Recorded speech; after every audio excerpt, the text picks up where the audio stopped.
السلام عليكم ورحمة الله وبركاته. عاملين ايه؟ يا رب تكونوا مبسوطين وفي احسن حال.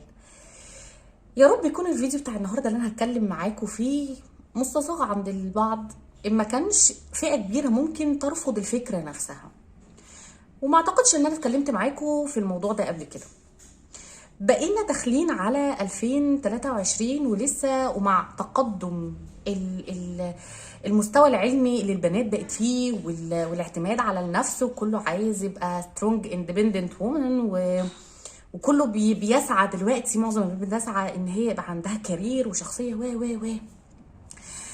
الا ان في حاجه مهمه جدا، وانا ملاحظه جدا انها شائعه يعني كتيره. يعني مش هطول عليكم، هي فكره تاخر الزواج. هو بقدر الله وفضل الله بيتم، ولو ما تمش فهو برضو بقدر الله. لكن في جزئيه عايزه اسالكم عليها. بنساعد نفسنا في كل حاجه، في شغل بفضل الله، برضو في دراسة بنحاول نفتح لنفسنا طرق كتير على مستوى أو مستويات كتير كبيرة من الحياة. بس اشمعنى الزواج اللي مش عايزين نساعد نفسنا فيه؟ يعني ليه مش عايزين ان احنا يبقى عندنا حتة مساعدة الذات في حتة الزواج؟ ايه يا رنا ده اللي انت بتقوليه ده؟ ايه الهبل ده؟ انت عايزة البنات تدلل على نفسها؟ ده ما اسموش تدليل على فكرة.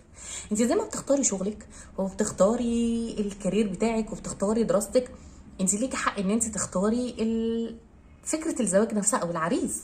طيب ده في حاله ان هو تقدم يا رنا، طب هو ما تقدمش دلوقتي ولسه ما فيش حد يتقدم. بصوا انتوا عارفين انا عندي اكتر من حد، اصحاب يعني بنات، يعني في اواخر العشرينات تجاوزوا ال30، وما شاء الله كلهم كليات قمه، وما شاء الله عليهم عندهم دخل مادي كويس جدا. بس حته الزواج مش موجوده.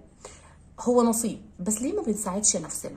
يعني نعمل ايه يا رنا؟ ادينا نقط كده نمشي عليها، علشان انت رغيت كتير. هقول لكم نقط حلوه تمشوا عليها او مش حلوه، يعني هحاول نفكر مع بعض ونساعد بعض. بلاحظ كتير ملتزمات، وبرغم ان هم معاهم كليات كويسه الا ان هم ما بيحاولوش ان هم يندمجوا مع المجتمع. يعني ما بتحاولش انها تشتغل مثلا، تروح مجلس علم، تتقرب من صحبه صالحه، تكون او تكون معاهم علاقات اجتماعيه كويسه، تتعرف. انتي جميله الجميلات بس قاعده في بيت باباكي قافله على نفسك الباب، محدش يعرفك. انتي احسن حد في الدنيا، وبتحاولي تدرسي وتثقفي نفسك وكل حاجه، لكن ما عندكيش علاقات. يا رنا اللي انتي بتقوليه ده، انتي ايه ده؟ يعني ده بيد الله. ما هو بيد الله، بس خدي بالاسباب. دلوقتي ما اكتر البنات، يعني زي ما بيقولوا كده، اكتر من الهم على القلب، مع ان التشبيه انا مش بحبه، بس ده الدارج يعني. كتير جدا، والمجالات كتير، وبقى في بنات عندها انفتاح زياده عن اللزوم. فهتيجي الملتزمه المنطويه هتضيع في الزحمه. لا يا رنا الكلام بتاعك ده مش مقتنعه بيه، والكلام بتاعك ده اصلا ممكن يخدش الحياء. لا، مش هيخدش الحياء خالص، انت هتاخدي الاسباب. يعني اقصى حاجه ممكن، او اقل حاجه قصدي ممكن تعمليها، خلي ليكي صحبه صالحه في المسجد، خلي ليكي دايره علاقات تكوني معروفه في وسطهم. لو عندك فرصه شغل ما تقفليهاش واشتغلي.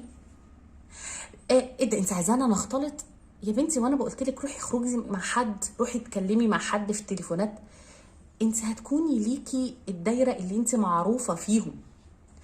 يعني لنفترض في واحدة ما عندهمش، أو ساكنة في مكان بعيد عن أهلها، أهلها معاها يعني بس بعيد عن عيلتها، وما عندهاش صحبة، ما عندهاش جيران، ما عندهاش بنات يعرفوها وتعرفهم، ما عندهاش دايرة معارف. هتتعرفي ازاي ان الشقة دي فيها عروسة، المكان ده فيه عروسة؟ الكلام ممكن يكون ناس كتير تاخده على قلبهم وتقول لا يا رنا الكلام ده اللي انتي بتقوليه ده مش صح. صدقوني والله احنا في وقت صعب قوي، وفي مرحله صعبه جدا، والتوقيت اللي احنا فيه بقى فيه، يعني مش هقول طائفتين، بس بقى فيه نوعين من الناس. في ناس منفتحه قوي قوي قوي لدرجه ان هم البنات دي اللي بتعرض نفسها على الرجال ان هم يتزوجوهم. ويمكن كمان انا اعرف حد، واحد يعني اتطلبت منه بنت، كانت يعني في اواخر الثلاثينات، وما شاء الله مستواها المادي كويس وتعليمه كويس، طلبت منه ان هم يرتبطوا يتجوزوا يعني، وقالت له انا مش هكلفك حاجه. فهي هو مش صراع، بس انت بتحاولي ان انت تاخدي بالاسباب. اخدي بالاسباب ازاي؟ ان انت يكون ليكي دايره معارف، طبعا الدعاء وان انت تكوني عايزه تكوني اسره، وتكون عندك يكون عندك زوج صالح، وتدعي الله سبحانه وتعالى. لكن برضه لازم الاخذ بالاسباب، الاخذ بالاسباب الدنيوي. يكون عندك دايره معارف، لو في ايدك ان انت تشتغلي ما تقوليش لا، واشتغلي. الشغل هيكون مش لازم تشتغلي مع رجاله، ممكن تشتغلي مع بنات وستات وسيدات، بس تكون ليكي دايره معارف، يتعرف ان البنت دي فلانه الفلانيه معاها مثلا كذا، ما تزوجتش. كل الكلام ده بتصعبوها على نفسكم ليه؟ وقافلين على نفسكم وخانقين نفسكم.